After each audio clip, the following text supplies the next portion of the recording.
محمد رمضان ومحمد دياب دي توليفه تجيب كاس العالم. لا هو انا مش هشتغل حاجه تاني بعدها خالص. احنا عملنا اللي نقدر نعمله. امشي، اللي هيفضل هيموت.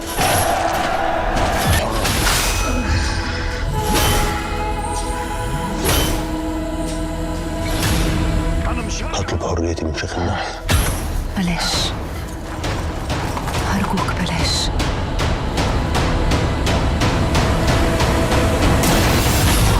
مش كل مخاطره جنان ومش كل ريسك بموتة. ضيفي النهارده هو الشخص الوحيد اللي غير قناعاتي انه ساعات يبقى جهل نعمه. ودي مزعله ناس كتير بره برضو شويه. معايا ومعاكم النهارده ضيفي السيد الاستاذ موسى ابو طالب.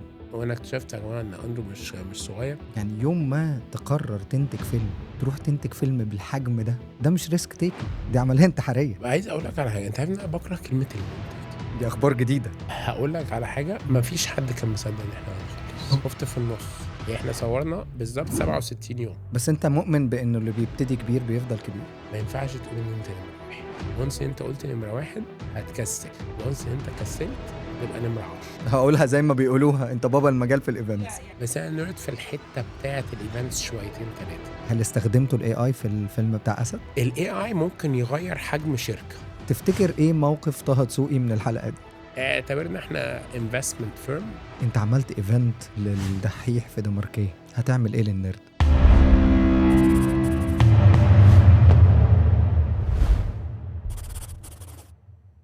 مش كل مخاطرة جنان ومش كل ريسك بموتة. في أوقات بتبقى الشطارة الحقيقية هو إنك تحول الريسك دي لفرصة تقدر تستغلها في إنك تعرف تعمل استثمار يرجع لك بملايين. ضيفي النهاردة هو الشخص الوحيد اللي غير قناعاتي إنه ساعات يبقى الجهل نعمة. معايا ومعاكم النهاردة ضيفي السيد الأستاذ موسى أبو طالب. منورني اهلا وسهلا. ازيك؟ حقيقي منورني جدا. لا مبسوط قوي ان انا معاك النهارده بجد. صدقني انا اللي مبسوط جدا، وشكرا جدا على انك قبلت دعوتنا المتواضعه، وان شاء الله يا رب نعمل حلقه تفيد كل الناس اللي موجوده يا رب. طيب قبل اي حاجه خالص، وقبل الملايين، وقبل ايفنت هاوس، وقبل الماركتينج، وقبل الايفنتس، وقبل الافلام، وقبل الانتاج، وقبل كل حاجه، مين موسى ابو طالب؟ طيب موسى ابو طالب ولد صغير جدا كان نفسه يشتغل في الايفنتس. اوكي. قعد يتفرج، قعد يشوف، كان عنده غيرة صغيرة كده. ابتدت من وانا في المدرسة، تطورت في الجامعة، بقت حقيقة في بعد الجامعة. اوكي. الاول اشتغلت كوربريت، وبعد كده كنت محظوظ بمديرة عظيمة. في وقت معين قلت لها انا حاسس ان انا محتاج بقى ابتدي اتحرك وابتدي اشتغل برايفت، وبصراحة ادتني السبورت دوت وقالت لي يلا اتكل على الله. يعني في وقت من الاوقات حضرتك كنت شغال كوربريت، موظف عادي جدا؟ كنت موظف 5 سنين. اوكي. بنيت من بعد الكوربريت وقررت تبقى في الايفنتس او تشتغل في الايفنتس، which is الحلم اللي حضرتك كنت بتقول عليه اللي ابتديته من الاول خالص، لحد ما بنيت امبراطورية في الايفنت مانجمنت هي ايفنت هاوس. وبعد كده قررت تدخل عالم تاني خالص خالص زي انتاج وزي صناعة السينما. ليه في التوقيت ده بالذات قررت تعمل كده؟ بص زي ما بقولك، هي كل حاجة بتبقى صدف، وكل حاجة هي ربنا بيدبرها. ممكن بيدبرها في وقت معين الواحد ما بيبقاش متخيله، بس هي ما كانتش بدايتها، ما كانتش الانتاج خالص. هي بدايتها كانت ان كان في مسرح. فالمسرح كان موجود، وكان ليا الحظ ان انا اشتغل فيه مع ناس كتير قوي. بعد كده هي الصدف هي اللي بتأدي لدوت. اوكي. جات الفرصة، ما نعرفش احنا قيمناها صح ولا غلط عشان ما اضحكش عليك. الوقت لسه اللي هيثبت، هيبان اخر السنة هل الصح ان احنا نفضل مكملين في دوت. انا مش من نوع، انا زمان كنت من النوع اللي بيعند.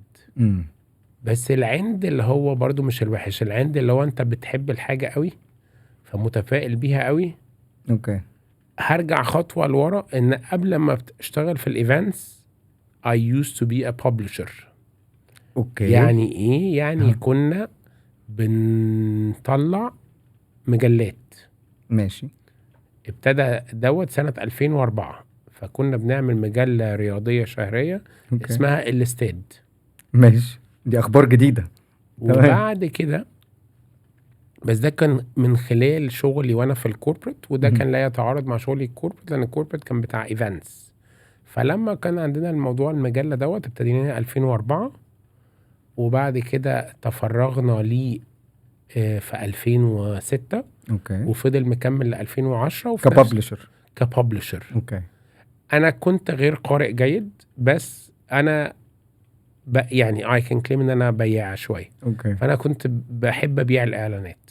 اوكي. فكان في ناس ماسكه الكونتنت وفي ناس ماسكه الجزء الخاص بالاعلانات، وانا كنت بارت من دوت يعني. هل فعلا حتى في الموضوع بتاع الايفنتس اني ابقى بياع شاطر ده شيء مهم؟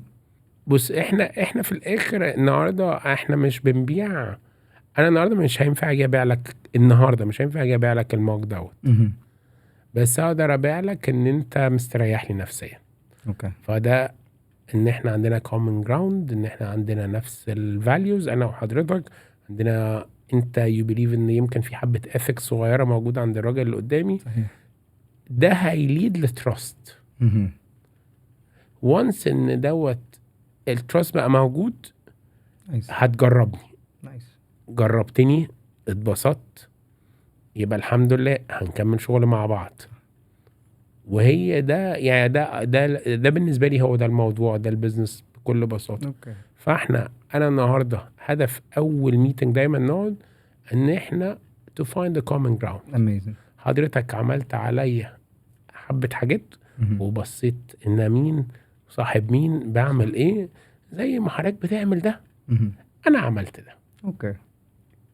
وهو ده انا النهارده لو رايح اقابل اكس من الناس، وارد ان انا اكون اعرف حد بيعرفه فيقول لي والله ده راجل لطيف، ده راجل محترم، ده راجل كذا، وانت رايح الميتنج ده رايح نفسيا كذا. صح. بس مرة بقى تانية خالص اتعلمت من واحد حاجة غريبة جدا جدا جدا. اوكي. كنت عندي تريننج، يعني ماشي. انا باخد تريننج انا وزملائي في الشغل يعني. وجالنا واحد يدينا الكورس اسمه وليد. اوكي. وبعدين وليد ده مرة واحدة لقيته راح بيقول لي انت بالك قد ايه بتعمل ايرون مان؟ ايرون مان. فقلت له اشمعنى؟ قال لي او تراثلون. فقلت له انت شرفك. فقال لي ما انت لابس الساعة دي اللي هي بتعمل دي. اوكي. فهي برضو it's very important النهاردة وانت قاعد على الترابيزة تبقى لمح شوية. اوكي. لان ممكن خيط رفيع قوي يدخلك الحته اللي انت تخلق فيها الكومن جراوند اللي انت كنت عايز تبتدي. نايس. ودي شطاره، وده بيع. طبعا دي شطاره جدا في البيع. which is حتى لو ما كانش فيه common ground قبل كده you can find. تحاول تلاقي. اوكي. تحاول تلاقي. عندي I will jump directly كده في حته يعني يوم ما تقرر تنتج فيلم، تروح تنتج فيلم بالحجم ده مش ريسك تيكينج، دي عمليه انتحاريه. صح. انك انا عايز اعرف ازاي موسى ابو طالب بيفكر في الريسك تيكينج. الريسك تيكينج بالنسبه لك كتفكير بتعمله ازاي؟ طيب هقول حاجه واعنيها. بص في الاخر هي الريسك في حاجتين، في ليه دعوه ان هو فلوس، وفي دعوه ان انت برضو مهما كان تحاول على قد ما تقدر ما تغرقش. اوكي. يعني في حاجات تعملها بتقسم وسطك وظهرك صح وما تقومكش. صح. وفي حاجة لو اتحطت في وسط الدنيا بس لازم تراجع نفسك عليها. I believe in the Goodfellas او الانتاج او الفيلم كان حاجة زي ديت. احنا we thought ان احنا داخلين عارفين احنا مش هنكسب. اوكي. احنا هنخسر، بس هنخسر كام؟ ده الماركت انتري كوست. نايس. فهي مانجبل ريسك. كل حاجة ليها تمن. بس في الاخر انت النهاردة لما تبقى بورتفوليو بتاعك كبير وتيجي اخر السنة تقول انا كسبت جنيه، يبقى الحمد لله. صح. لان هو في الاخر ما انا اسف انا ما عنديش كشك في اخر اليوم هقول انا كسبت كذا، لا طب اقفل الكشك. لا، هو خد بالك واي بزنس في الدنيا انت في شركات سنة بتكسب وسنة بتخسر، سنة ما بتكيت، سنه الظروف عكسنا كلنا، سنه لا حلوه جدا. فالشطاره دايما ان احنا دايما يبقى في ريزيرف.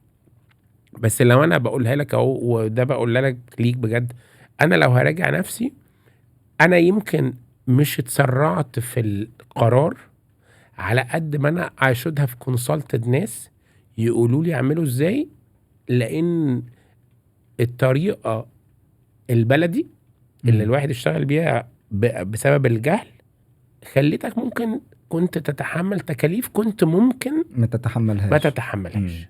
انت اتعلمتها ذا هارد واي، بالطريقه الصعبه. صح كده. اوكي.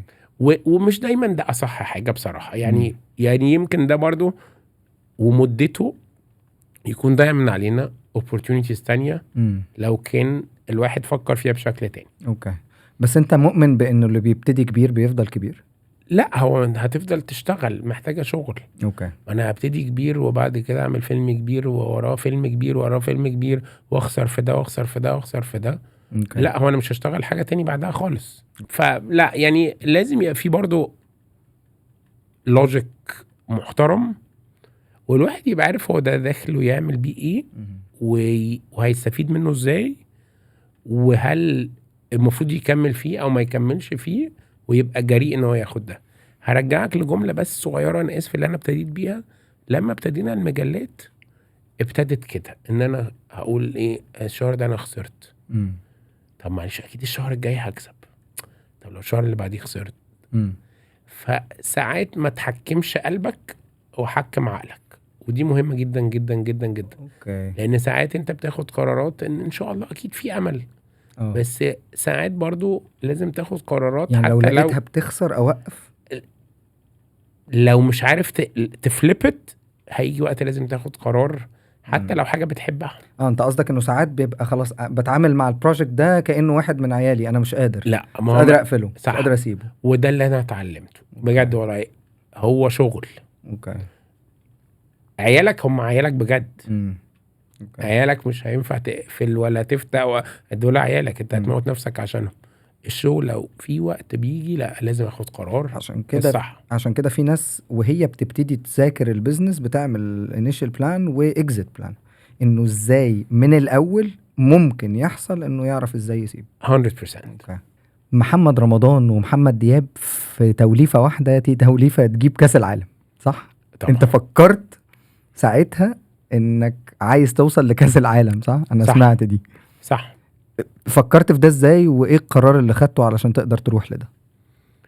يعني احكي لي كواليس اول مرة فكرت في لا ده. كواليس اول مرة للأسف اللي هي الفكر اللي ممكن يكون غلط، اللي هو ايه، طب ما انا شوية I can claim ان انا من الكبار في الحتة بتاعتي. صح. في الايفنتس. هقولها زي ما بيقولوها، انت بابا المجال في الايفنتس. لا يعني والله بص، يعني فيها مبالغة سنة. لا يعني يعني انا احب اقول عشان اخد بالك مهم قوي ان الواحد يفضل شغال. اوكي.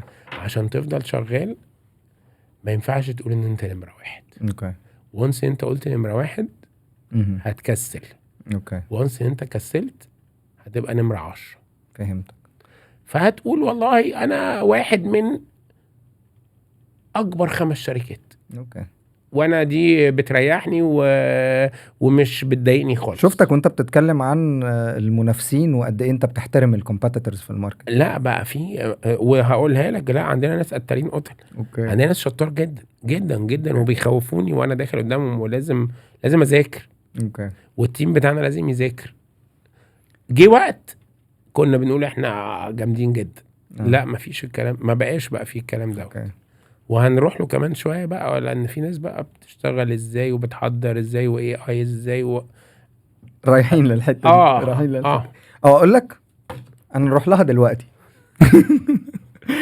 الاي اي بيفرق في ايه في الايفنتس بالذات وفي الايفنت مانجمنت؟ الاي اي ممكن يغير حجم شركه. اوكي. بس مش هينفع يقفل شركه، لان في كتير قوي. ولو حضرتك طبعا انت عارف ان في ظاهره هيقول لك الاي اي بياخد مكان الناس، والاي اي بيعمل ايه. بس الاي اي النهارده مش هينزل يركب. صح. الاي اي النهارده مش هيقعد مع العميل ويلاقي الكومن جراوند ايموشنلي ويتكلم بس الاي اي كان هيلب مي ا لوت in putting things together. اوكي. عندنا ديزاين تيم محترم قوي، مهم. بس ممكن يبقى عندنا بكره شغلنا مهم. ولازم اطلع لها ديزاين بكره، صح اكشلي مش بكره، لازم اطلع لها كمان ساعتين. صح.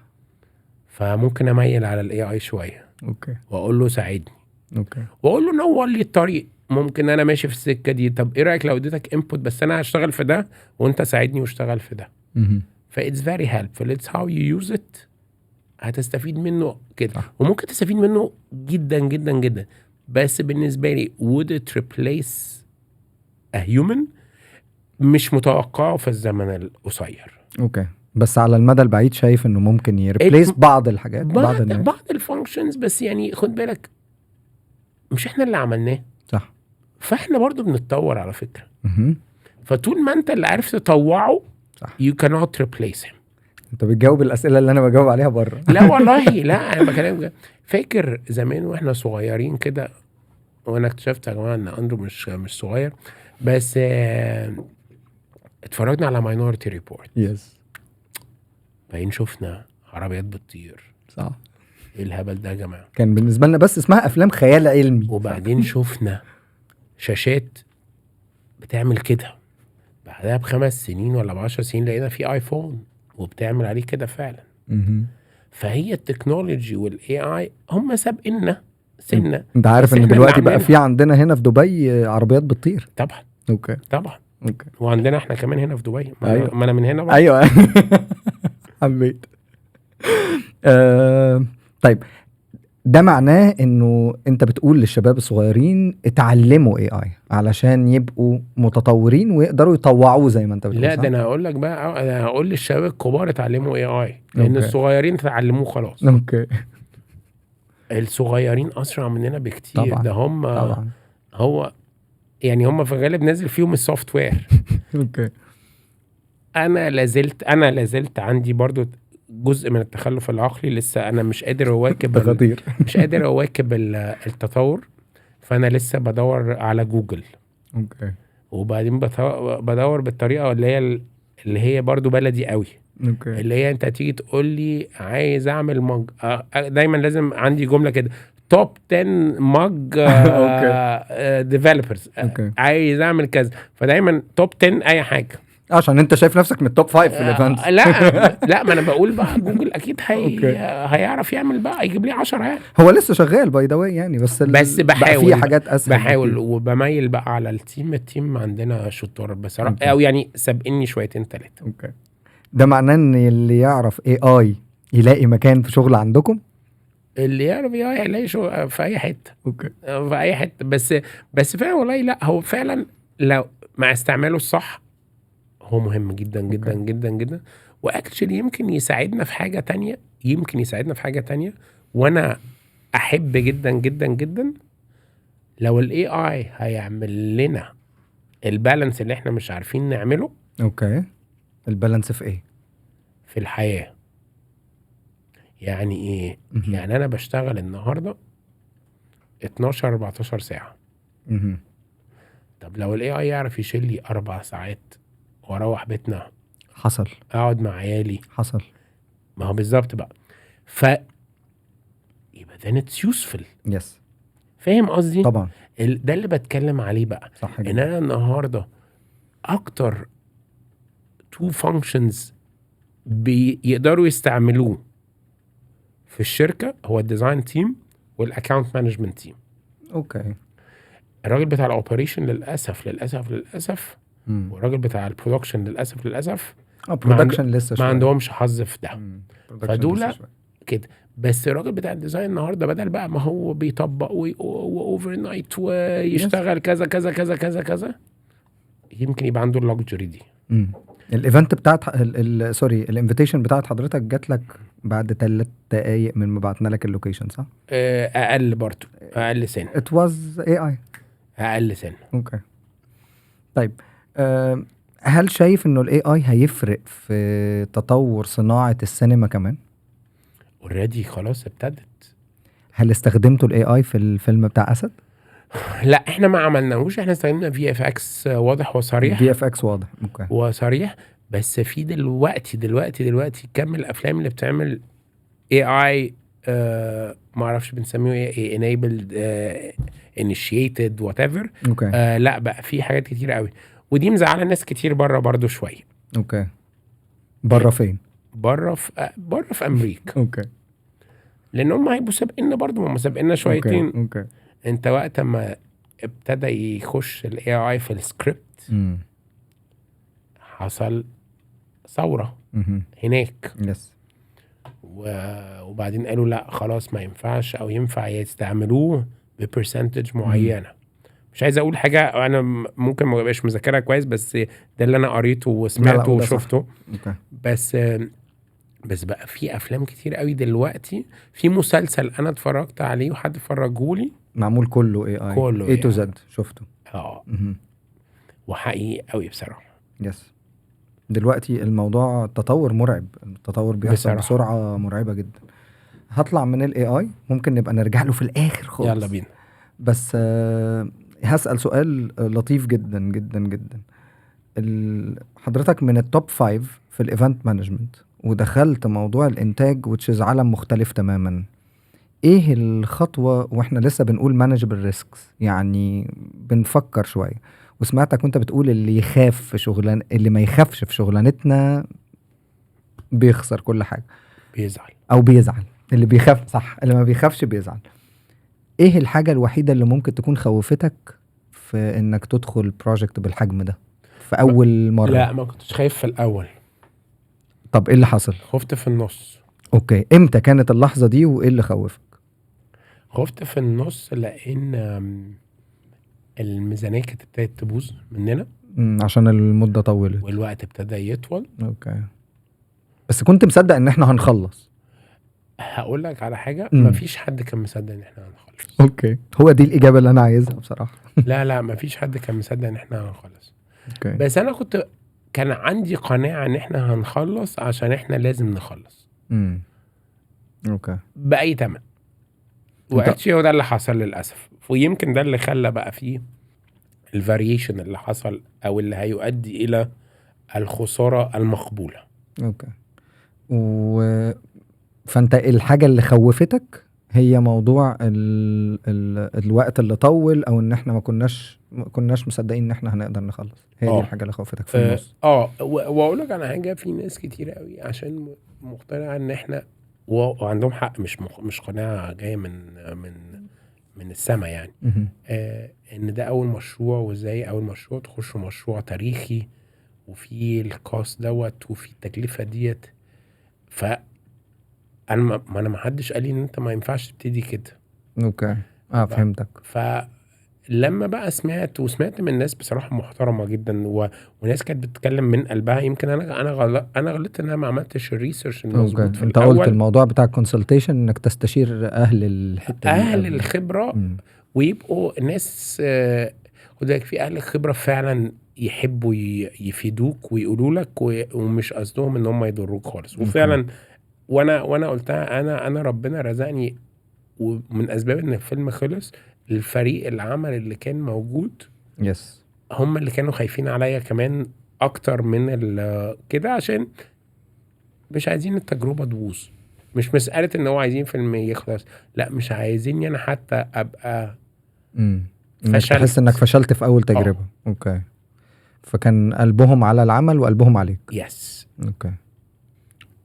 هل في لحظة انت من جواك قلت انا مش هكمل؟ لا.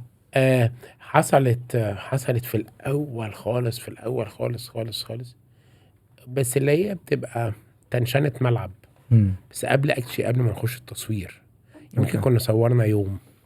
وانتوا كنتوا ابتديتوا تصوروا وبعد كده جالك؟ لا يعني بس عارف زي ما كنا في نقط على الحروف وفي حاجات ما كانتش كذا.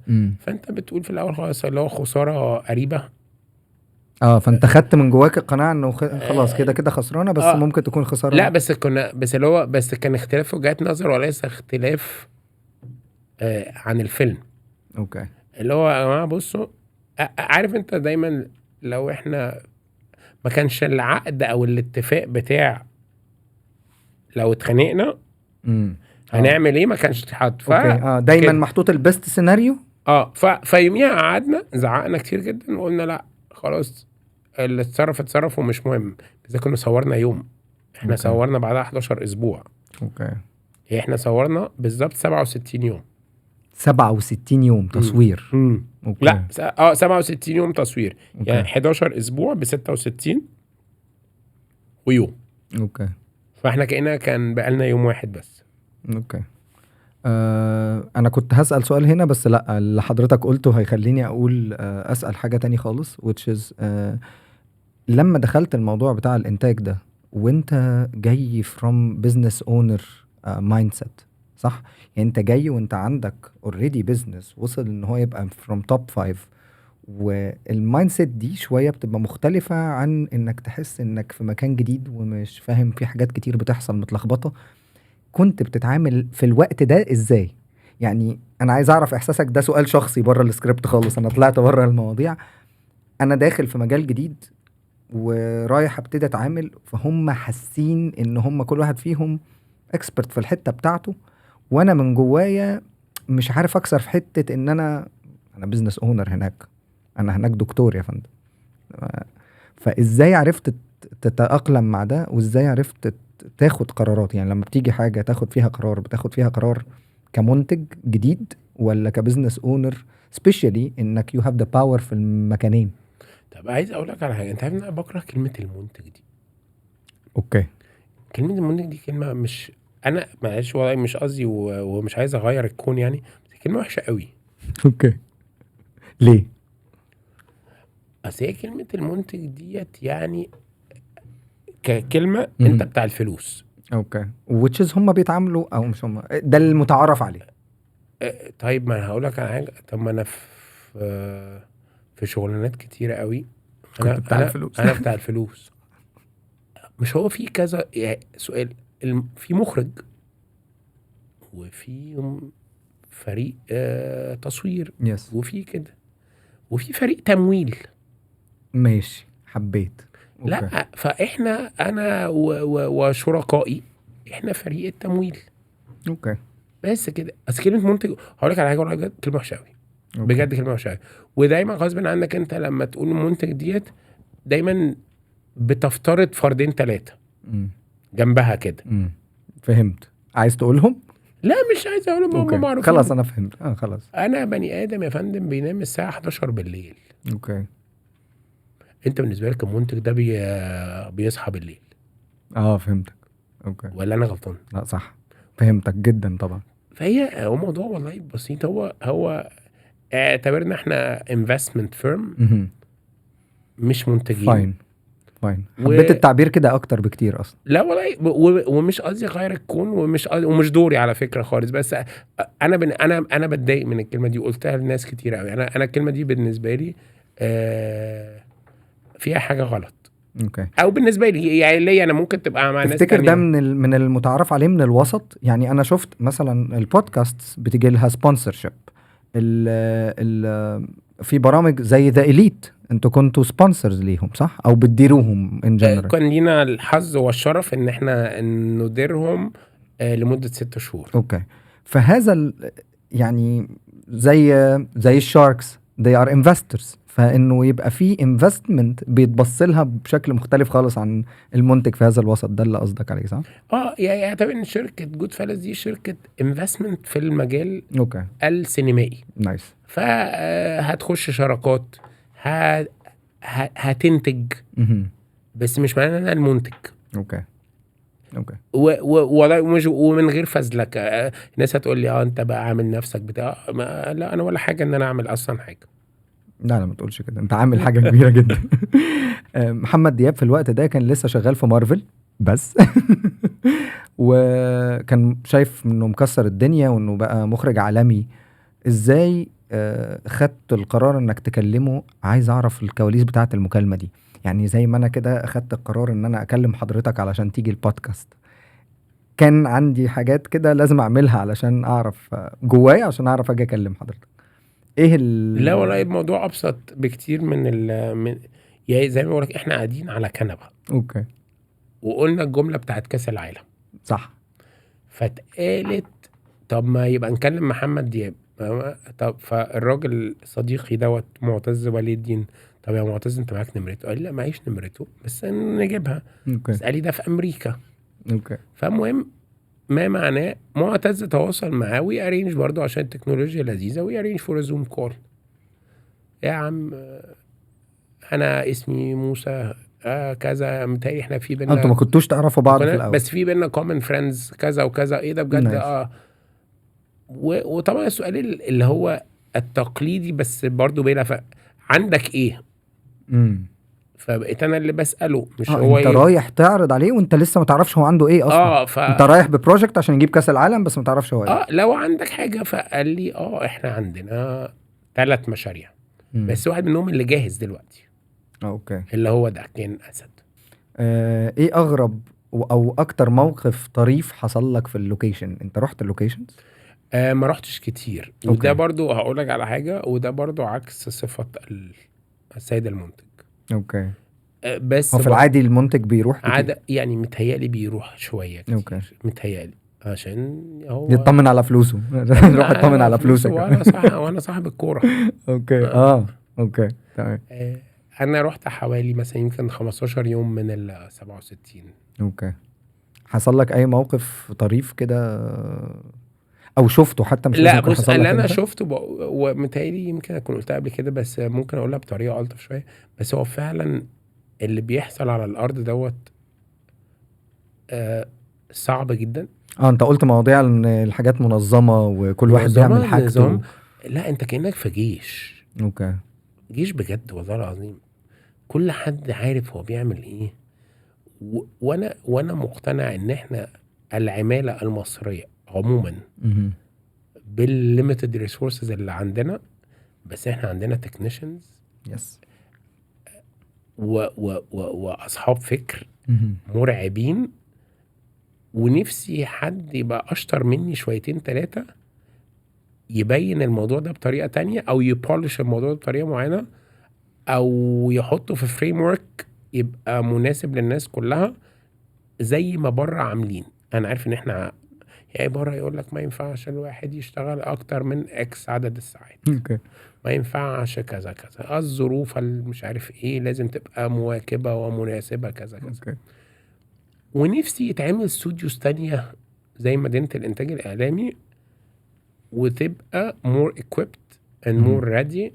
لان على فكرة انت كمل البرودكشنز اللي بتحصل في مصر واللي ممكن تحصل في مصر كبيرة جدا. ومش هقول ان في ناس يقول لك ما الناس بتحب تيجي مصر عشان العمالة رخيصة. لا، هو العمالة شاطرة. في فرق بين العمالة رخيصة والعمالة شاطرة. فعلا فعلا فعلا احنا عندنا كم شطارة مرعب. صح. وده يمكن اللي كنا بنتكلم فيه من شوية، انه عمالة شاطرة ورخيصة، ففيها المسكين.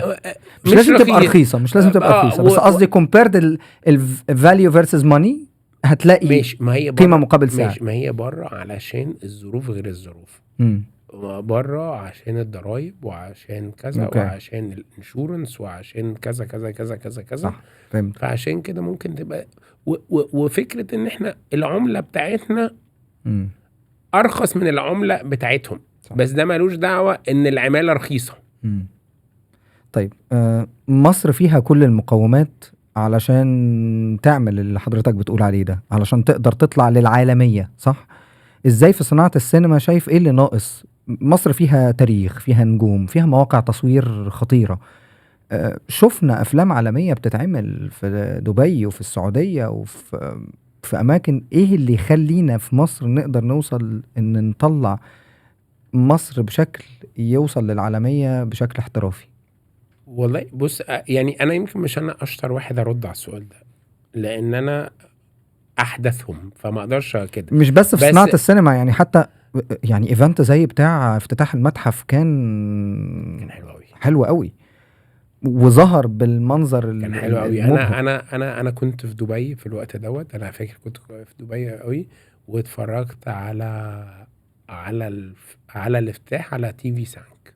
اوكي. فاتبسطت ان هو برضو على كل القنوات.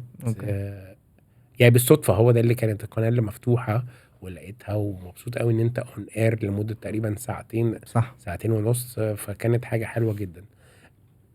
طيب اللي احنا محتاجينه بس حبه فلكسبيليتي شويه في حاجات هتسهل الدنيا قوي. ساعات الدنيا بتعقرب سنه بس صغيره، بس مش بس انا بص يعني انا يمكن انا حظي كويس الحمد لله في كل حاجه بنعملها. بس يعني يمكن لو بصينا على الحاجات الكبيره واللي هي فعلا الناس نفسها تيجي مصر فعلا، الفتره اللي فاتت كان في ناس كتير قوي الحمد لله ابتدت تيجي، وعندنا ناس شطار قوي. انا مقتنع ان هي مساله وقت ان شاء الله وهنبقى على الخريطه مظبوط. فحضرتك يعني شايف ان احنا على الطريق يعني ده ماي هامبل اوبينيون. اوكي اميزنج. في حاجه كمان قبل ما اروح على ايفنت هاوس عشان اقفل موضوع الفيلم وانت بتتكلم كتير عن موضوع في ايفنت هاوس عن موضوع السيفتي وعن موضوع انه المواضيع تبقى متأمنة وانه كل حاجة تبقى متظبطة قبل الايفنت. بنجم بحجم محمد رمضان شعبية في الشارع، هل شفتوا او قابلتوا اي مواقف صعبة في التصوير ريليتد بالسيفتي واللي بيحصل؟ بص ربنا يبارك له اخونا استاذ محمد دياب فاستحنا في مصر. اوكي. فاحنا ما رحناش في حته فيها بني ادمين. اوكي. لا عايز افهم. لا احنا صورنا بس ما شفناكمش. انا ما ببقاش موجود في مصر كتير، بس احنا صورنا في 17 لوكيشن ما فيهمش بني ادمين. اوكي. فاحنا يا اما في مدينه الانتاج الاعلامي، يا اما في الفيوم، يا اما في المقطم في كهف ما ينفعش حد يخشه، يا اما مش عارف فين، يا اما فين. بس انتوا كنتوا بتخشوا؟ احنا يعني بس معانا تصريح نخش يعني بس لا احنا ما رحناش حتت فيها بني ادمين، واحنا كنا كتير قوي بصراحه مكفين نفسنا يعني برضو زي انت بتقول كانوا جيش اصلا. بالظبط. بس لا الحمد لله الحمد لله الصوره طلعت حلوه قوي بصراحه، او الاماكن والناس قالت ايه ده هو ده في مصر وكذا مره، فديت بالنسبه لي ده نجاح برضو. هروح على ايفنت هاوس which is one of the top 5 من الشركات المهمه والملهمه في موضوع الايفنتس. احكي لنا ايه ايفنت هاوس وابتدت ازاي وايه الخدمات اللي بتقدموها؟ طيب احنا الاول انا الاول بعد ما سبت الكوربريت كنت شريك في شركه تانية. الاول كنا احنا نفس الفاوندرز اللي كنا في الببلشنج، وبعد كده خلال دوت احنا اكشلي عملنا مجموعه صغيره كده. احنا كنا 4 شركاء، فكان كل واحد ماسك حاجه. اوكي. فحد كان انا جارو is my partner is Armenian. كنا ماسكين الايفنتس باختلاف ثقافات كمان. كنا ماسكين الايفنتس والببلشنج بارت. وكان معانا شريكنا محمد ابو العز ده كان ماسك الميديا. فوير into the media special media buying. planning and buying يعني. بس كان هو اللي ماسكها، وكان معانا برضو وائل ده ماسك الجزء الخاص كله اللي دعوه بالبرودكشن بتاع الايفنتس اكتر. بعد كده الدنيا تطورت شويه، وبعد كده كانت مش عايز اقول اختلاف الانترست، بس كان هيبقى في وقت هيبقى في اختلاف الاجريسيف ستيبس اللي الواحد عايز ياخدها. اوكي. ودي ساعتها اتمعت ليد ان ممكن يبقى في خسائر، فما حدش كان عايز يبقى التاني خسران. فعشان كده وي سبليتد الدنيا بشكل لطيف. فانا خرجت فتحت وانا خرجت فتحت لوحدي بقى.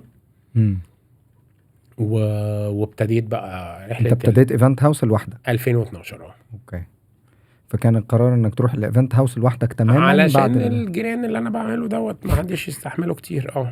لا بجد والله. فانت بتحب تبقى خلاص انا قررت النهارده اروح، علشان ما حملش حد مسؤوليه قرار غلط، مش ما يتدبسوش معايا فيه بصراحه. هل بما ان بنتكلم على القرارات المجنونه والكلام الجميل ده، هل حصلت في مره في ايفنت كبير في ليله كبيره في حاجه مهمه الايفنت ده لايف انه حصل اي مشكله او حاجه باظت زي اللي حصل دلوقتي كده؟ حصل حاجه باظت وفي الوقت ده قررت مين كان صاحب القرار ومين اللي بيلم بسرعه؟ لا خد بالك الشغلانه بتاعتنا ديت انت تقريبا على الهوا، انت على الهوا من غير ما تبقى على الهوا. احنا ما بنعملش ايفنتس بتبقى لايف، بس انت على الهوا، يعني انت في الايفنت في قرارات لازم تتاخد، وفي مم. حاجات بتبوظ، وفي حاجات مش بتفصل. شرط تبقى لايف متذاعه يعني، ولكن هي لايف في ناس قاعده وفي حاجات بتتفرج. بتفصل، وفي حاجات كذا كذا كذا. بس مم. يعني حصلت حاجه كبيره قبل كده؟ بص، ما اقدرش اقول كبيره اللي هي تغير مسار الكون يعني، اوكي. بس بيبقى في عندنا حاجات صغنونه كده كتير بتحصل ساعات. اوكي. يعني انا اي ثينك في اخر ايفنت، مش في اخر ايفنت الابل، بس في ايفنت في ابل، المايك فصل والناس والشاشه فصلت كمان، واسمه ابل، يعني اتعملت 100 مليون مره علشان لا، ده 100 مليون مره وجربوها 100 مليون بالظبط مره يعني. بس هو بص، هو بتبقى بره God's will. ايدينا، صح. اوكي. اوكي. وفي حاجات ساعات بنقرر جو ذا فلو، اصل العند ساعات ما بيظبطش. بس خلي بالك انت عنيد. ما انت بس ما انت مش هتكابر، ما هي باظت. اوكي. يعني مره باسل، حتى لما باسل زاره في البودكاست قال لي: هو انت ما شفتش اي حاجه من العلامات؟ ايوه خدت بالي. يعني ففي الغالب ساعات بقى انا هروح للمسرح واشوف موضوع العلامات ده اللي ما انا جت. ما انا يعني دلوقتي بقيت العلامات شويه صح. لك فاضل انه حد يكتب لك ورقه من فضلك سيبها خلاص. بس لا، الحمد لله يعني. بص، موفقين يعني، ودي بترجع شويه الخوف. اوكي.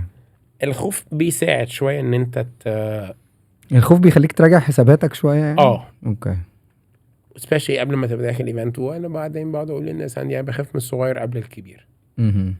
احنا لو قاعدين في الاوضه ديت، اوضه مش كبيره اللي فيها البودكاست، وحصل مشكله، احنا هنشوفها اكتر من لو الاوضه دي اكبر من مقاسها 50 مره. اوكي. يعني لو النور ده فصل دلوقتي، فهمتك. فانت بتخاف فعلا من الصغير اكتر من الكبير. بس لو فصل وقد الاوضه دي 50 مره، ممكن ما تاخدش بالك. اوكي. دايما لما بنحضر ايفنتس وبتبقى مبهرة جدا كده، محدش بيبقى عارف ايه الضغط والحاجات اللي اتعملت، احنا بس بنبقى كجمهور قاعدين منبهرين. صح. مين اكتر ناس، بما ان حضرتك جوه المجال، مين اكتر ناس بتبقى منبهرة جدا، بتبقى مضغوطة جدا علشان تقدر تطلع هذا الانبهار؟ بص، هو الايفنت فيه سايكل. يس، عايزين نفهم بقى هذه السايكل. ففي ناس بتتعب جوه المكتب، وفي ناس بتتعب بره المكتب قبل الايفنت. يس، البري ورك او البري ايفنت. في ناس بقى بتتنفخ وقت الايفنت، لان هم دول اللي على الهوا. فهي وانت محتاج اللي قبليك واللي بعديك. فهي بنسلم بعض، هو قطر ماشي والعربيات كلها متصلة ببعض. اشرح لنا السايكل دي. السايكل بتبتدي ببريف، يعني من غير ما نبقى بنخش ديب قوي، يعني ببريف او بمقابلة انا وانت. طب انا عايز اعمل ايفنت، نرجع نشتغل عليه، وذر من الاكاونت مانجمنت تيم مع الديزاين تيم مع الاوبريشن والبرودكشن للتسعير. خلصنا اول مرحلة، فاست فورورد، العميل عجبه الحاجة، ليتس جو برودكشن، فيبقى برودكشن هو اللي شغال اكتر واحد دلوقتي. اوكي. ننزل على الارض، يبقى البرودكشن والاوبريشن والاكاونت مانجمنت. وقت الايفنت يبقى برودكشن خلص شغله وبقى اوبريشن واكاونت مانجمنت، وكلهم بيبقوا مضغوطين يعني. اوكي. تمام. ايه الايفنت اللي عملته غير طريقة تفكيرك في البيزنس؟ يعني انت كنت ماشي بطريقة معينة في البيزنس، وعملت في ايفنت حصلت فيه حاجة، او ايفنت بشكل معين غير طريقة تفكيرك خالص. لا، هقول لك على حاجة، هرجع شوية. انا كان عندي حبة تشيك بوينتس كتير قوي، ممكن افتكر حاجات منهم، في حاجات الواحد بيفتكرها باي اكسبيرينس يعني. بس انا زمان وانا موظف كنت مقتنع ان انا هعرف اعمل كل حاجة لوحدي. اوكي. I wasn't a team player. اوكي. خالص. خالص. فانت بقيت بتعاني من الديليجيشن بعدين؟ لا، كنت ايجنسي، وكنت مقتنع ان انا جامد جدا، ومقتنع ان انا ان كنترول من كذا حاجة. حصل ان انا كان عندي 3 ايفنتس في 3 ايام ورا بعض. بس كنت انا السكيل بتاعي لسه صغير قوي. اوكي. عملت الاولاني صح، التاني صح، التالت تقريبا ما عملتوش. لان انا برضو ما كنتش معايا التيم الصح اللي انا باوت سورس، وانا كنت لوحدي. وكنت بشتغل معاهم بطريقه غلط، فوصلنا ان احنا مثلا الايفنت التالت ده بدل ما السكيل بتاعه يبقى 10 we had to reduce it يبقى 3 أو 4 كحجم. وده من الحاجات برضو اللي خلتني اقول ايه ده، لا انت محتاج تراجع نفسك وتعيد صياغه الستراكشر بتاعك وبتاع الشركه وبتاع كل حاجه. وده خلاك تتعلم من تجربة زي دي صح؟ 100%. اوكي، فغيرت 100%. طريقة تفكيرك خالص في البيزنس. 100%. اوكي، يعني بتسمع للعلامات لا بتسمع العلامات، بس في حاجات انت بتبقاش فاكرها علامات. هو يمكن انا كان حظي وحش، في حاجات ما كنتش فاكرها علامات مع ان هي أوكي. واضح ان هي كانت علامات واضحه.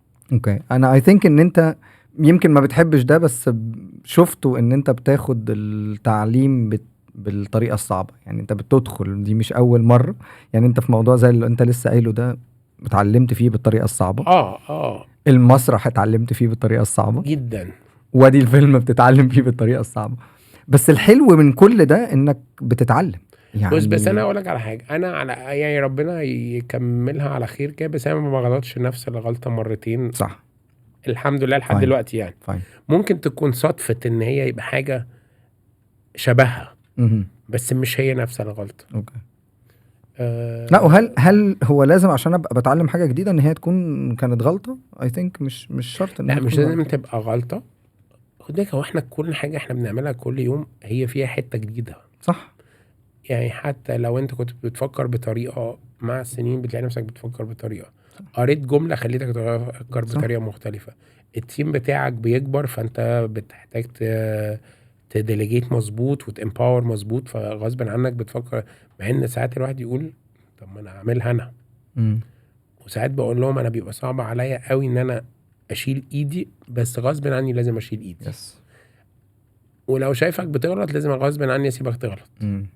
دي اي ثينك حاجه من اصعب الحاجات اللي بتقابل البني ادمين اللي كانت بتشتغل بايديهم وبعد كده كبروا لحد ما بقوا بيزنس اونرز، انه يعرف يشيل ايده ويعتمد على حد غيره، لانه دايما بيفكر طب ما اعملها انا اسهل، طب ما اعملها انا احسن. انت عارف اصعب حاجه كمان ايه كمان غير ان انا اشيل ايدي؟ ساعات ان انا اسمع. اوكي، اصلا مش قصدي، ما هو احنا قراراتنا بتتبني على خبرات. فساعات انا ببقى مقتنع ان انا الصح. وحتى لو انا الصح غصب عني لازم اقعد ساكت. اوكي، خد بالك، طول ما الناس بتتعلم من ان انا بقى سبون فيدنج، ده ما اسموش تعليم. صح جدا. ده اسمه مش هيتعلم. يس ده مشروع تسمين. لا بجد والله، غصب عنك زي ما انت كان عندك الفرصه ان انت تغلط، لازم للاسف تدي للناس الفرصه ان هم يغلطوا. اوكي، حتى قبل كده هو كان يعني انت عارف انه ده الصح، وانه لو اندرو راح في الحته دي هيغلط، بس بتسيبه. هسيبك بنسبه كبيره، بس مش هسيبك تغرق. اوكي، يعني اول بقى ما احس ان انت خلاص باقي ثانيه وهتغرق، هجيبك بقى عشان نسهل بس حته زياده. ده يعني واحده من اكتر الحاجات المفيده في القياده لما كنت بدرس ليدرشيب، يعني انه اتحرك بس في البوكس بتاعك. يعني انا هسيبك تتحرك جوه البوكس بتاعك، تتعلم، تغلط. فحتى كان في مدير ليا بيقول لي دايما in your position don't ask for permission. في الحتة بتاعتك صح، take the risk، بس خليك مسؤول عن قراراتك. انا بقول لهم حاجة تانية، يمكن برضو انت مديرك راجل متعلم، انا برضو التعليم ما كان عندي مش لا، هو ما كانش مصري بس انا بقول لهم اغلط في فلوس بس ما تخسرش عميل. نايس. طب دي احلى من بتاع يعني اغلط النهارده، انا هعمل حاجة وهعرف المها بفلوس، غير ان انا اخسر العميل. خسارة العميل دي لا تعوض. هل شايف ان تجربة المسرح ناجحة بنسبة كام في المية؟ تجربتك في المسرح. تجربة المسرح بالنسبة لي ناجحة بنسبة 70-80%. اوكي، بس عندنا خطة ان هي تبقى ناجحة 100%، شغالين عليها دلوقتي.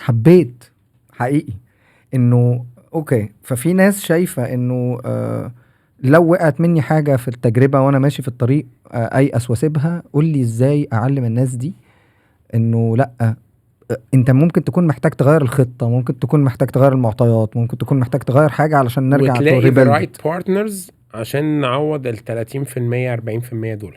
طيب في وقت من الاوقات كنت بتقول فيه انه ايفنت هاوس فيها بروسيس ماشية صح. هل شايف انه لو انا عندي ستارت اب او حتى اي نوع من انواع الشركات مش بس ستارت اب، ما مدى اهمية ان يكون عندي بروسيس في الشركة وتكون متطبقة، مش بس ان هي تبقى عندي بس بروسيس، لا ان يكون implemented وماشيين عليها صح، وبتفرق في ايه في النتائج؟ طيب احنا ما كانش عندنا، اوكي. وبعدين بقى عندنا بروسس مهم. بنمشي بيها، مع ان الشغلانه بتاعتنا صعبه قوي ان انت، لان هي شغلانه غير مكتبيه. يس، فصعب انك تو انفورس بروسيس. بس في نفس الوقت احنا عارفين البارامترز مظبوط. ففي ستارت ابس برضو محتاجه يبقى على الاقل متفقين على البارامترز اللي مش هنطلع براها. اوكي.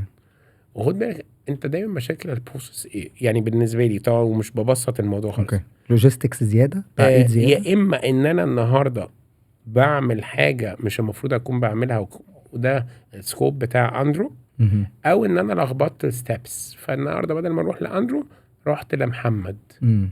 فتعديت اندرو. فتعالوا يا جماعه بس نراجع ان كذا. طيب وفي برضو بروسس وقتيه، دي يا جماعه جربناها بتاخد 5 ايام. مش معناه ان هي ما بتعملش في 3 ايام، بس لو هتعمل في 3 ايام مش هتطلع بالجوده بتاعت 5 ايام. اوكي. فبرضه دي part of the process احنا متفقين عليها. we have to break the rules sometimes. yes we have to break the rules sometimes. اوكي اكيد، بس لكل قاعده شواذ. هل بقى دايما هي المفروض تكون موجوده؟ على الاقل نبقى عارفينها. اوكي. هل ليه الستارت ابس مثلا هي فيها جزء من زي من عندنا، هي همجيه منظمه. يس، عشان كده سألت السؤال على الستارت ابس عشان يبقى سؤال ثعباني زي ما بيقول صلاح. المشكله بص، الستارت اب سوري البروسس هتمشي حلوه للناس اللي قاعده. لكن لو انا كل 3 شهور الناس هتمشي وناس تانية تيجي، مش هيلحقوا يفهموها ولا يشوفوها ولا يسمعوها. ايه اللي يخلي الناس دايما تبقى بتمشي وناس تانية بتيجي؟ هل ده طبيعة البيزنس يعني؟ الستارت ابس التكي اكتر. اوكي. انت بتكلمني على حتتي يعني. اوكي. هنعمل وجبنا فند وهنعمل كذا وهنصرف فلوس كتير قوي، وهات لي احسن ناس هنا واحسن ناس هنا، مره بنلاقي تيرن اوفر عالي قوي. اوكي. وحصلت وسمعناها متهيألي في حتت كتير قوي. طبعا. فدي انت لو حد جاي قاعد من 3 شهور ل6 شهور ما تسالوش على بروسس. دايما كانوا بيقولوا الستارت ابس بتبقى الجروث بتاعها ماشي بسرعه جدا لحد لما يبقى فيه بروسس فاللوجيستكس تزيد، فتبص تلاقي الجروث ابتدى يبقى يعني انا ما اقدرش اقول ان انا كنت اتحطيت في دي، لان احنا بنبني من زمان. اوكي. واحنا we're not a techy company قوي، فده اكتر عندكم. اوكي. ده اكتر عندكم. اوكي. طيب هل الايفنت مهمة جدا في الحتة بتاعت الماركتنج للشركات وخصوصا الشركات الكبيرة؟ حاسسها بقت حاجة كبيرة قوي. ولسه قاري ارتكل دلوقتي ان برضو الناس they're moving شوية من البادجتس بتاعت الاوت دورز والحاجات للاكسبيرينشال. انا لسه هتكلم على موضوع انه كانت حتى من ايام بالم هيلز وايام دايما موضوع الاوت دورز ده اهم بند. كنت بقول لهم ليه ما بنعملش اعلانات في التلفزيون؟ وانا في الكوربريت، لا يعني وانا في الكوربريت انا فاكر كويس قوي، انا حضرت قاعده من 100% من الماركتنج بادجت او من الادفرتايزنج بادجت كان الجزء الديجيتال 3% بس من البادجت. اوكي. انا بكلمك لحد ممكن 2006 2008. يس وكده. وكان التلفزيون هو الحاجه المهمه، الاوتدورز كانت نمره 2 والاكتيفيشن نمره 3 او الايفنتس.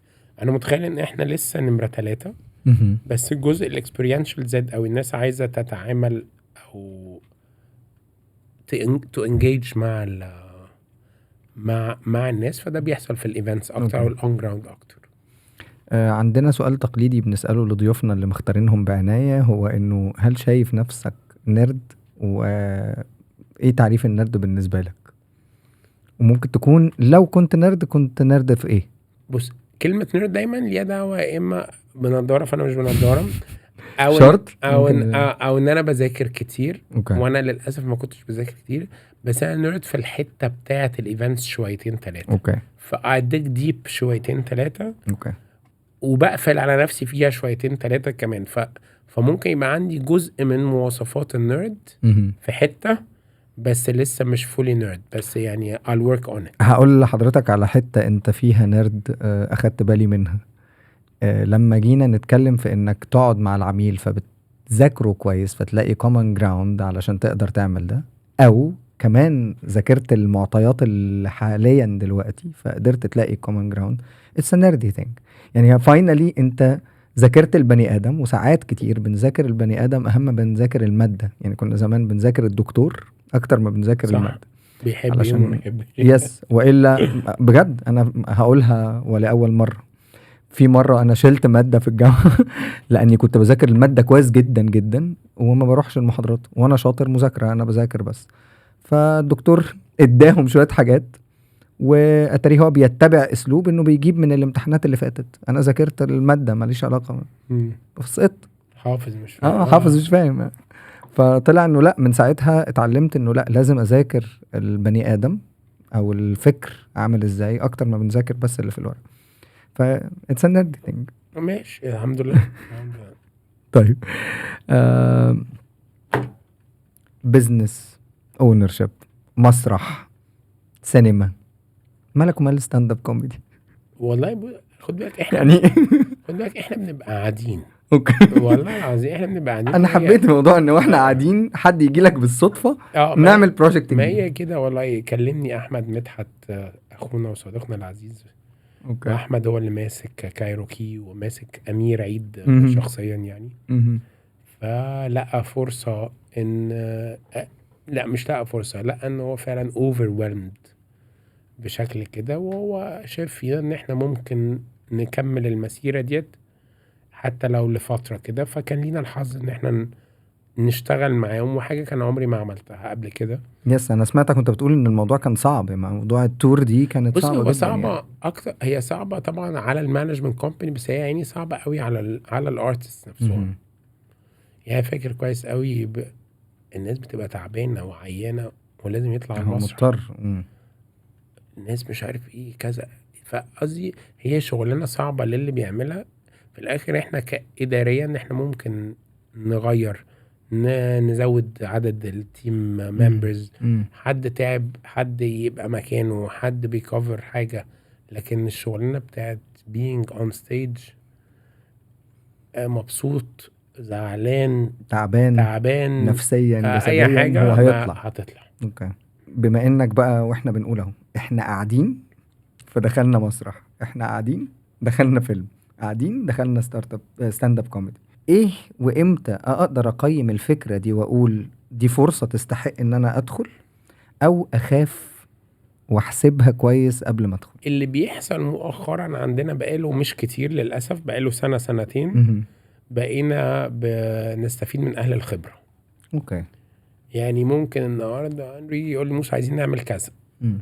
لو من سنتين 3 هو أنا باخد معاك القرار، واحنا أرجع قاعدين أقول لهم حصل 1 2 3 يلا. بقالي سنة ونص يمكن من العلقة بتاعت جود فالز، من بعد جود فالز. اوكي. بقينا لا ممكن نقعد في 3 أو 4 كده بنقعد. ممكن أنا دافع عن قصتي، اوكي. وبقى أنا شايفها حاجة مهمة ومناسبة جدا، بس ممكن تتأجل. يعني ممكن أوكي. مش بقولك بتتلغي، لأن أنا برضو لما ببقى عايز حاجة شوية ببقى اخدت بالي، شفت. عيل صغير يعني. لا مش كده، بس يعني بس ده اصرار انك لقيت فرصة صح. وساعات بحس ان انا شايفها قدام سنة بصراحة، يعني بحس ان انا شايف اكتر من الورق. اوكي. ممكن يبقى غلط على فكرة، بس يعني لان الارقام ما بتكذبش، بس في حتة كده الانتربرينورشيب. صح. صح. هو ده اللي spirit. بيخليك تبقى مميز عن اللي حواليك. يعني هو I think انه احنا لو مشينا دايما على الورق هتبقى النتائج زي اللي على الورق، صح؟ امتى اقدر ابقى عامل طفره شويه او ابقى مميز عن الباقيين؟ لما بيبقى فيه احساس الانتربرنور ده انه يقدر يروح ساعات أكتر. بيعدي حته زياده. يس. ايه الفرق بين بما ان بنتكلم على انه امتى نخاف وامتى ناخد القرار، ايه الفرق ما بين الخوف الذكي والخوف اللي يضيع مني كل الفرص اللي ممكن تجيلي؟ يعني في ناس بتموت في الكومفورت زون، بتحب ان هي لا انا مش هروح هنا، لا انا مش هروح هنا. وفي ناس تاني ريسك، يلا بينا انا هغمض عينيا وانط. امتى اقدر افرق ما بين الخوف ده والخوف ده؟ بص هم شخصين مختلفين عموما. يعني انا اخويا اكبر مني مهم. يقول لي بص يا فندم انا موظف شاطر مهم. وممكن اكون اشطر من صاحب الشغلانه، يس. وممكن اكون بقعد وقت او بخاف على الشغلانه اكتر من صاحب الشغل نفسه. اوكي. بس قال لي بس اللي انتوا بتعملوه ده ساعات ممكن يجيب هارت اتاك. لانك واخد الريسك كلها على قلبك. انت متحمل المسؤوليه كلها. ففي حته كده شويه. بس اللي بقول عليه برضو هقول لك تاني، لما تخش حاجه ما تضيعش كل حاجه. فهمني اكتر. يعني انا النهارده معايا 10 جنيه وخد بالك برضو الفكر دوت مش بس في البيزنس. مش هقول لك ان انا بعمله 100%، بس انا مقتنع ب 100%. اوكي ماشي. امن جزء عشان لا قدر الله لو الموضوع ما مشيش. اوكي. كنت بقول لهم زمان لما الواحد كان لوحده انا فلوسي في جيبي. لما الواحد اتجوز صح بقى البيت ليه اولويه. لما الواحد خلف بقى البيت والاولاد ليهم اولويه اكتر بكتير. طيب لما هاجي انفست بقى دلوقتي النهارده، خد بالك النهارده اي انفستمنت هو ما بقاش بتاعك انت، صح، هو بقى بتاع العيله وبتاع موظفينك اللي هم وثقوا فيك. فالنهارده اروح انا اعمل قرار غلط ففلس فمشي يبقى حرام. صح.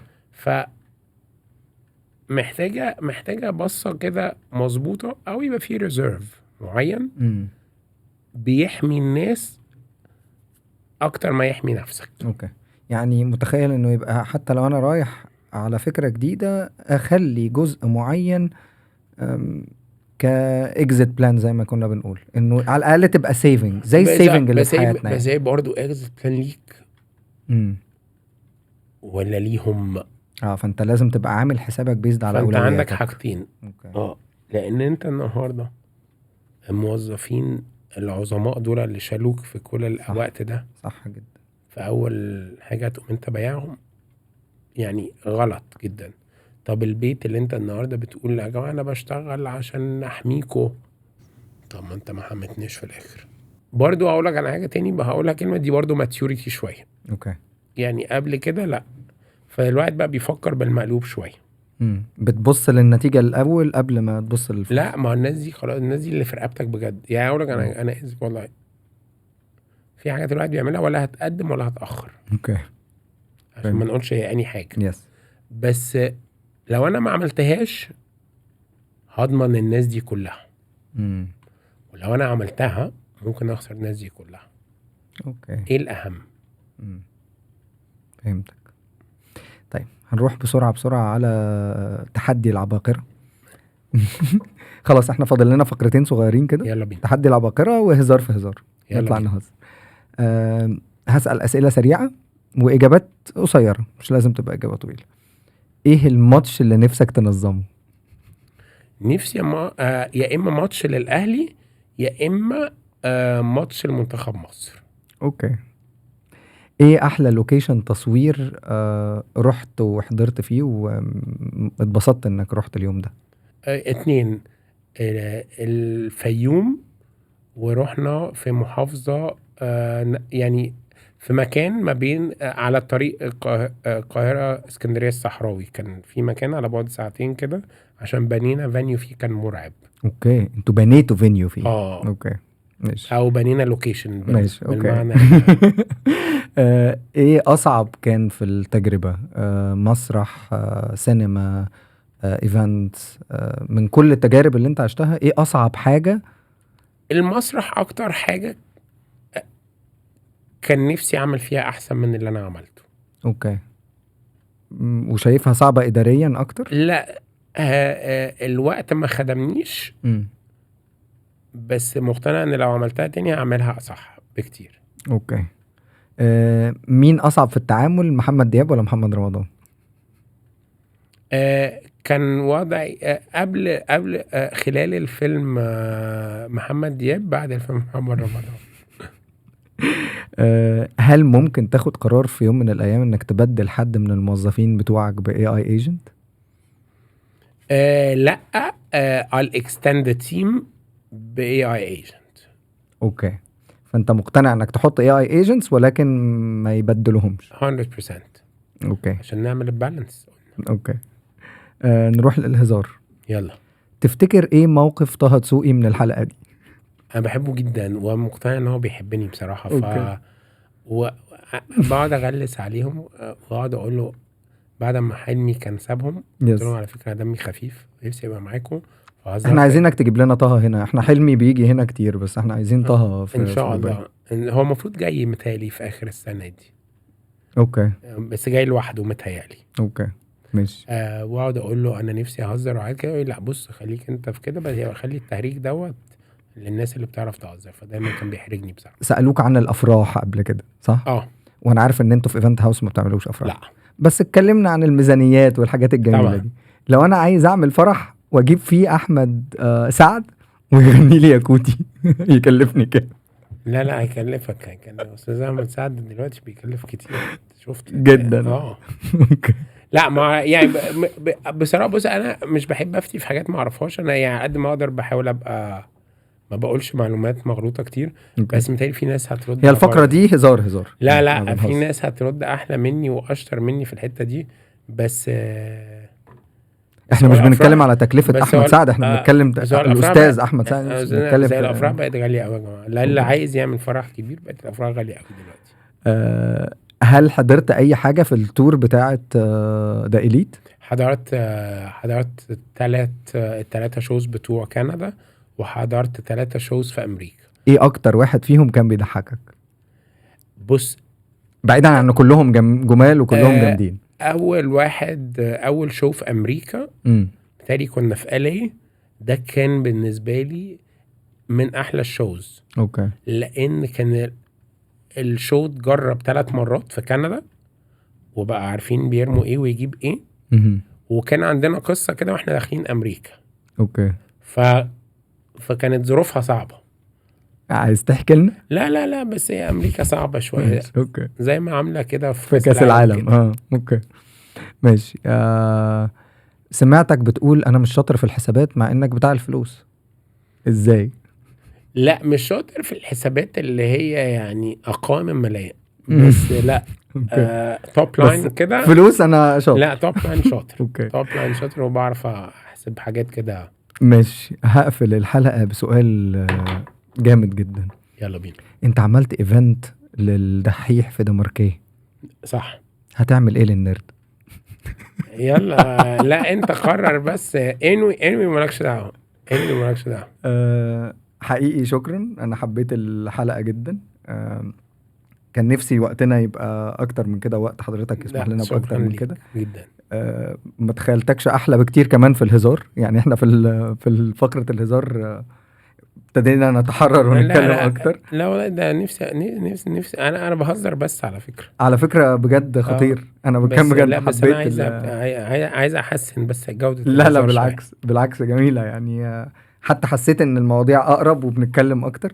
شكرا انك اتكلمت معانا كبزنس اونر للناس في البزنس، افدت الناس في البزنس. اتكلمت معانا كمان عن التك والاي اي من منظور حد عنده بزنس، فازاي برضو ما نستغناش عن الناس ولكن تو اكسباند التيم وتو اكستند السكيلز بتاعتهم بان هم يتعلموا. 100%. اتكلمت معانا عن الريسك مانجمنت وازاي الناس دي تدخل وتطلع وازاي نقدر ناخد القرار، لانه اتخاذ القرار مش بس مع الناس الكبيرة ولكن كمان الناس اللي في النص دي، اللي كل يومين نروح نقعد على القهوة نقول احنا هنعمل مشروع بس ما بنعملش حاجة. فاحنا في فرص كتير وفي ناس بتقول ما فيش فرص خالص. انت حضرت دايما القصة بتاعت اول صفقة في تاريخ مصر كانت اتعرفت وتجاريا يعني اوكي. النوكيا 610. طبعا قال لك عندي 1000 حتة فنلندي. طبعا فاكر. الجملة دي يا جماعة ما كانت حديثة، الواحد كان يقعد يفكر ايه ده 1000، يعني لو كسبت 1000 جنيه يعني اعمل مليون جنيه. المليون جنيه سنة 96 97 دي كانت فلوس كتير قوي. طبعا طبعا. وكانت هي دي كان عندك 1000 حتة فنلندي؟ والله هو اصلا تاني مصر ما كانش فيها 500 حتة تايواني بس يعني. بس دي كانت من الحاجات دايما اللي هو الفرصة اللي عمرها ما جات لحد. ايوه، ده زي اللي بيبقى الدريكسيون بتاع اللي كان بيجي في غطا كوكاكولا ما بيبقاش بالظبط موجود كده، خالص. ده الفنكوش. ده كان الفنكوش الحقيقي. دي كانت واحدة من اهم خطط الماركتنج اللي شفتها في حياتي. دي كانت خطيرة، انه دايما الناس بتدور على الدريكسيون. ايوه فكله بيشتري اكتر علشان أيوة يدور على ايوه الدريكسيون. بس الماركتنج ايديا. كان زمان برضو في حاجات لذيذة قوي بصراحة. قول لنا. لا ما هي كان زمان أوكي. الحاجات دي ماشي. خد بالك كنا ناكل شمعدان عشان نكسب كمان فيعني. لا والله لا، زمان كان في الاساتذه كانوا عباقرة وكانوا سابقنا بكتير قوي والله. اوكي. شكرا ليك وشرفتنا، اتشرفنا بيك خالص، ويا رب ان شاء الله نقدر نتقابل معاك تاني